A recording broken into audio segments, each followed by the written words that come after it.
Thank you, Andrew. It's Destination Newry. It's the morning programme. I'm Rowan Han. He's Cormac Campbell. Cormac Campbell, Newry reporter. How are you? Not so bad, Rowan. You look like a man who enjoyed St. Patrick's Day so much that you're suffering for it now.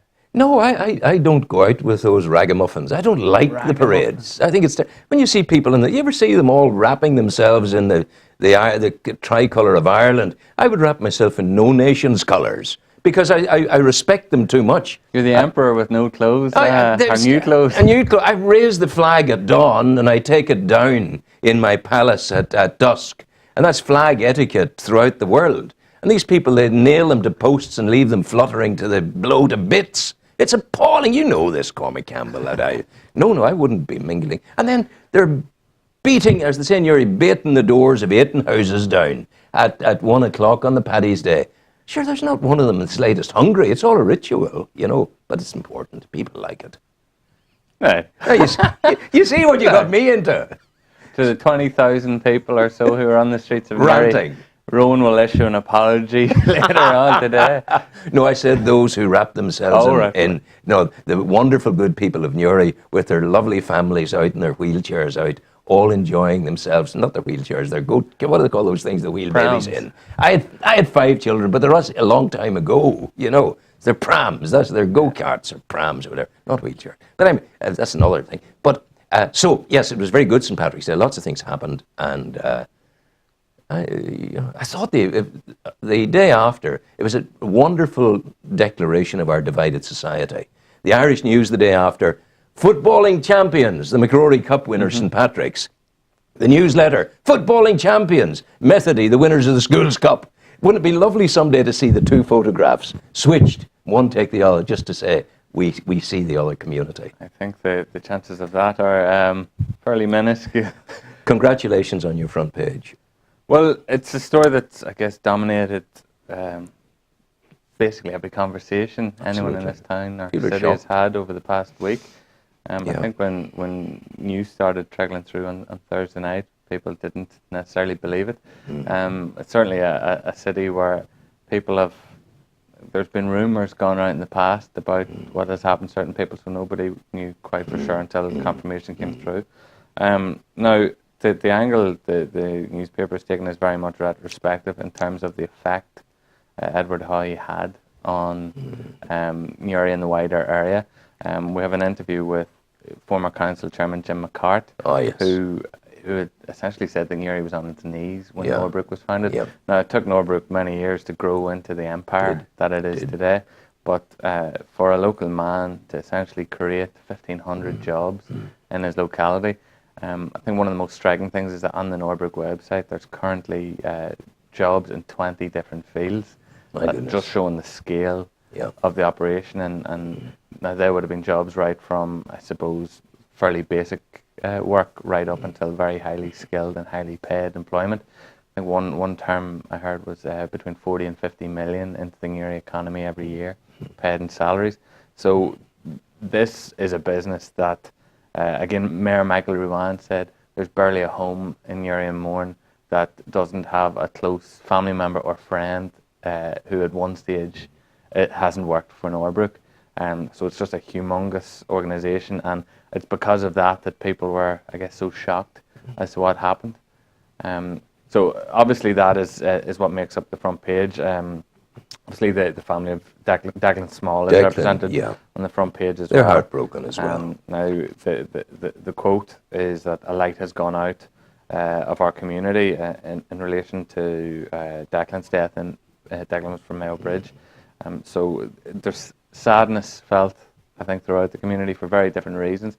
It's obviously going to be, people will want confirmation in terms of the long-term future of Norbrook and Newry. Now, it's such a big operation that it'll be okay. Very surprised, very profit-making organisation too. So I wouldn't expect any major changes in that front.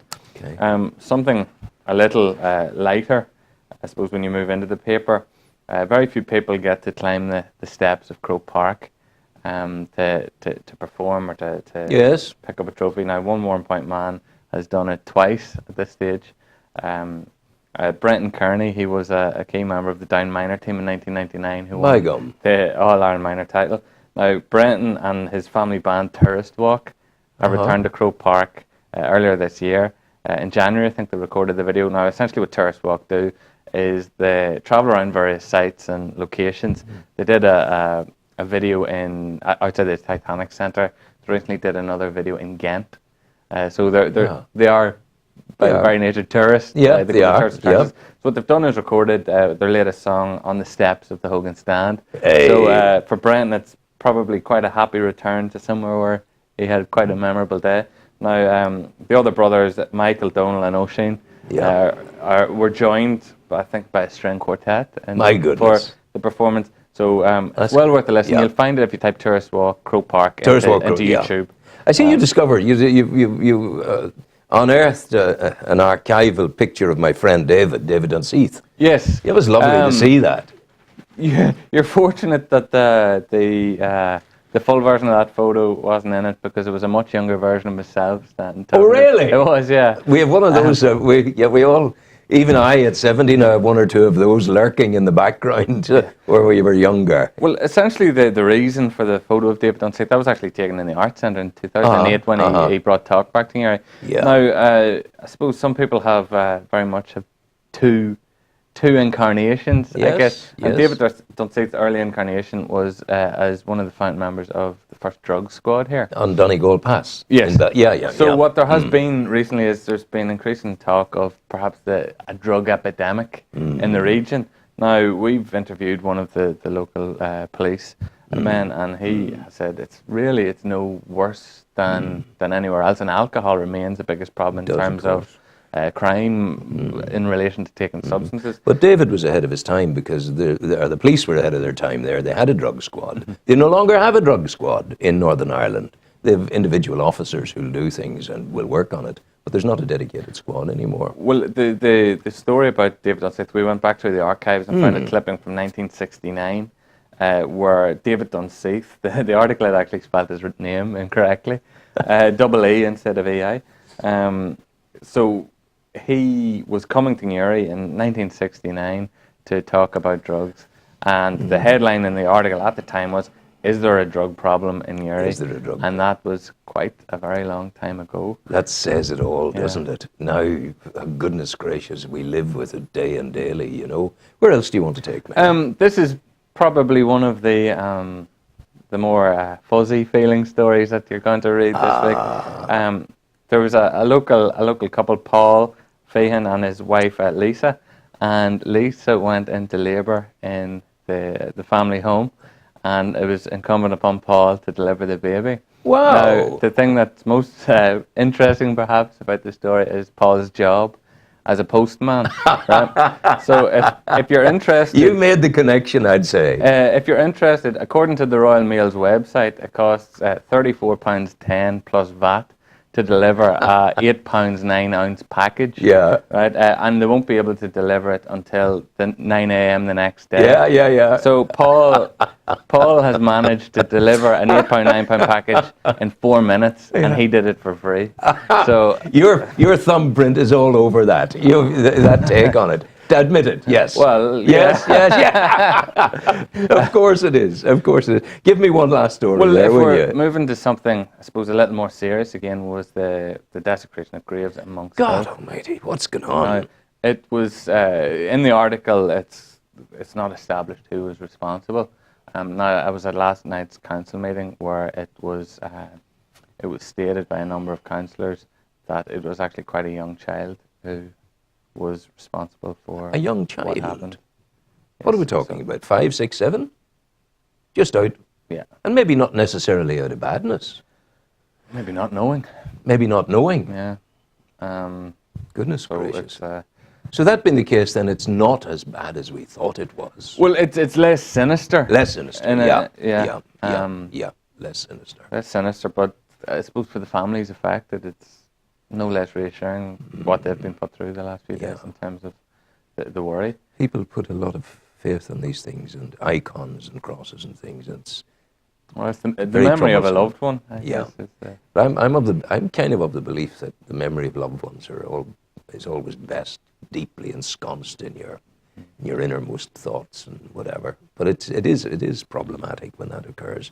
Have you one last for me there? We need to race on. You may be aware, you may not be aware. Obviously, there's a lot of work going on along the canal in terms of the walkways. Yeah. Now, there is longer-term plans to install a weir on the river, which would raise the water level, which means you wouldn't see trolleys, you wouldn't see mud. You see a nice flowing river through the city.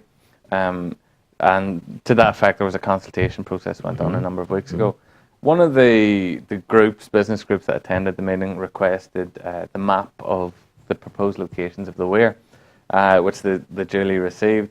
Now, the problem with the map is that whilst it showcases where the weir could go, they've labelled the buildings in the landmark buildings in the town incorrectly, meaning you may be a little confused. For example, the Canal Court Hotel has moved to Buttercrane Shopping Centre. Buttercrane Shopping Centre has moved to the Quays, which means that essentially they've moved things up about 500 yards on each side. So anyone expecting a weir to go out the front of the Buttercrane Shopping Centre is going to be sorely disappointed, because that's not one of the proposed locations. Yeah. So I think attention to detail is one thing journalists are acutely aware of. Oh, yes. We've all made our mistakes. Indeed. I would have to say it is extremely forgivable, because it's this.